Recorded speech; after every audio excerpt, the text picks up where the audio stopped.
Bueno, escribano Ramaciotti, ¿cómo le va? Buen día. Buen día, nuevamente estamos con ¿Cómo le ustedes hace? acá. Oye, ¿qué manera de trabajar hoy? La verdad que me tiene... Escribano? Sí, ayer y hoy. Al trote. Ayer y hoy estamos al trote. Yo creo que se tiene que tomar la licencia. Sí, menos mal que vienen unos días ahora para poder reponer el... Sí.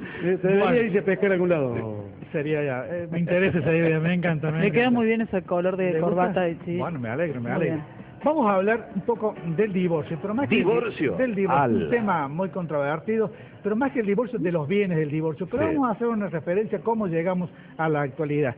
El divorcio, por nuestra legislación, está contemplado, no así en el derecho canónico. El derecho canónico, no, una vez que se casó uno, no, Sí. salvo excepciones muy puntuales, en las cuales se ha probado de que no se ha consumado el casamiento, lo suele otorgar el Papa en casos muy excepcionales. Nuestro divorcio comenzamos allá por la segundo periodo de Perón. En el segundo gobierno de Perón se dio una ley del divorcio que tuvo muy poca vigencia, duró muy pocos meses, pero ¿sabe quién logró divorciarse con esa ley? Jorge Luis Borges. Borges, ¿Suena? mira vos. Tuvo la oportunidad y la aprovechó. Bueno, en ese segundo periodo de Perón se otorgó la ley de divorcio, un poco guiados por el espíritu de un jurista nuestro que era ya me estoy Borda, me confundí con Borges, que era Borges, en las cuales que decía que el divorcio era que el casamiento era un contrato, y al ser un contrato tenía que contar con los tres elementos esenciales para un contrato, que son discernimiento, intención y libertad.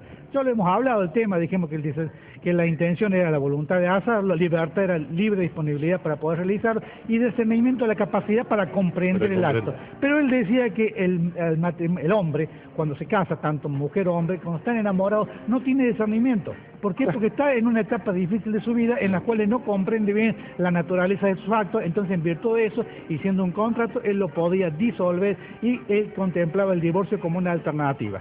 Luego tenemos con la ley 17.711, en el artículo 67 bis, que no nos otorgaba el divorcio, sino la separación de bienes.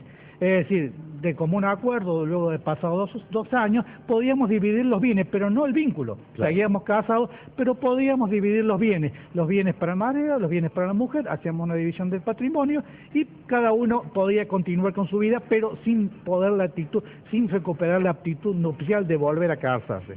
Luego con la nueva ley, la 23.000, bueno, nueva porque ahora viene otra, sí. Así que, digamos, la vigente, sale la reforma que yo la veo bastante cajoneada últimamente. Luego con la 23.515, nuevamente, esta vez no es con 2 años de vigencia del matrimonio, sino con 3 años de vigencia del matrimonio, con elementos que hagan moralmente imposible la vida en común.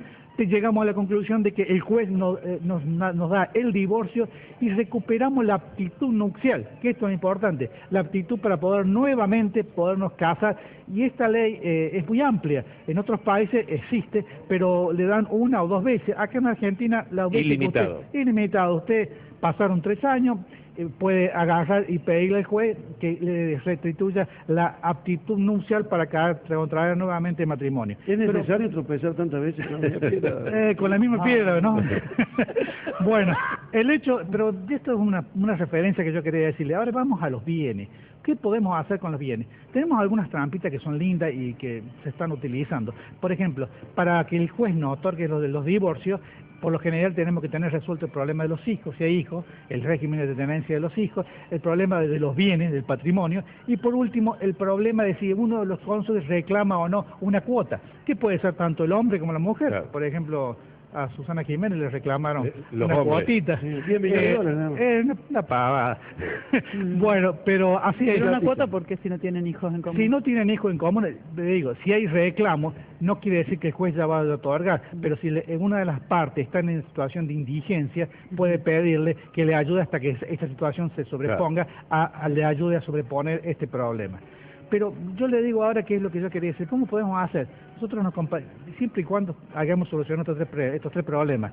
Patrimonio, la división del patrimonio, el tema de los hijos y luego la cuota alimenticia. ¿Estamos de acuerdo en esto? Bueno, nos presentamos conjuntamente al juez. Yo hago un escrito, voy y lo presento al juez. Un día posterior haber presentado en tribunales, ya podemos sentarnos y hacer un negocio. Porque el hecho es no llevar todo el patrimonio al divorcio, porque se nos arma, primero por el costo que tenemos, porque todo esto judicialmente significa inventariar todos los bienes del matrimonio, y luego vamos a tener una regulación de honorario tanto del letrado por los peritos intervinientes, para que van a cobrar en base a ese patrimonio. En vez de acá, no. Agarramos, presentamos los escritos y al otro día nos juntamos y hacemos un acuerdo. Decimos, bueno, tenemos una casa y 2 autos. Bueno, bien, un auto, ¿cómo lo hacemos? Yo te doy a un 08, te firmo un 08, yo te firmo que te quedas vos me quedas, cada uno con el suyo. Con la casa igual. Te la quedas vos, me la quedo yo, arreglamos económicamente, te doy un poder con los términos de 1277 para prestar el consentimiento, y si no tenemos necesidad de disolver inmediatamente todo el problema, sino que lo dejamos ya latente para cuando el día que salga el divorcio. ¿Por qué? Porque la sentencia de divorcio tiene una picardía, es retroactiva al día de la presentación de la demanda, es decir, los cónyuges en sí no pueden llegar a un acuerdo porque no se puede hacer compra-venta entre ellos, pero si yo ya estoy divorciado puedo llegar a un acuerdo, y si el acuerdo lo hice un día después de la presentación de la demanda, ya quiere decir de que yo puedo haber negociado en forma fehaciente y válida el patrimonio de ambos. Entonces, eso es lo ideal, juntarse las personas, llegar a un acuerdo, hacer un acuerdo de los patrimonios, dividir en una escribanía, si hay autos, si hay lo que sea, llegamos a un acuerdo y hacer un convenio, vemos cómo disolvemos ese patrimonio sin necesidad de ejecutarlo en forma inmediata, porque nada, no se vende una casa rápida, pero ya sabemos, eso va a quedar para mí, eso va a quedar para vos. Cuando sale la sentencia de divorcio, se retrotrae a la fecha de presentación de la demanda y queda convalidado todo este combo que hemos llegado entre nosotros. Esa es la forma buena, bonita y barata, de poder hacer un matrimonio sin ningún problema. Ahora, siempre y cuando que tenemos el problema de que hay alguno que quiere algo o pretende algo, ya se entra a complicar, porque muchas veces entran factores que no son económicos y que son emotivos. Entonces ahí es cuando se nos complica y es cuando sale caro el matrimonio. Está bien, bueno, está clarito. Sí, está clarito. Está clarito como el agua clara. Ahora, a ver si entiendo, son 2 juicios distintos, ¿no es cierto? Uno que termina el vínculo, y el otro es lo económico, digamos, son 2 peleas distintas. Son 2 peleas distintas. En realidad el juicio es uno solo, el juicio es de divorcio, el divorcio vincular.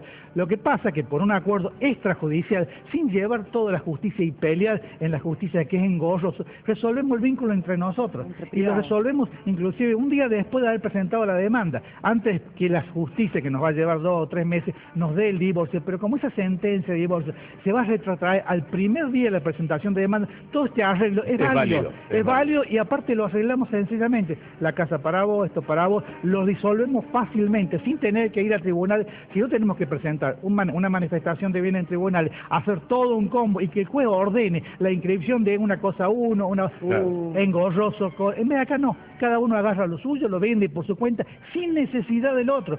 Porque si yo le doy un 08 firmado a ella, ya es de ella. Ya tiene el consentimiento mío para venderlo, ella lo puede vender en este alto, lo puede vender 2 años, 3 años después. Por eso es fácil, es sencillo y es sin problema. Gracias, escribano, muy amable. Bueno, a ver, sí. No, perdón. Quiero destacar que aguanten los apuntes del escribano. Muy bien. Esos apuntes son los que tienen que seguir. Ya va a venir con una tablet. No, tengo la tablet, pero no me dieron tiempo para... No entendí.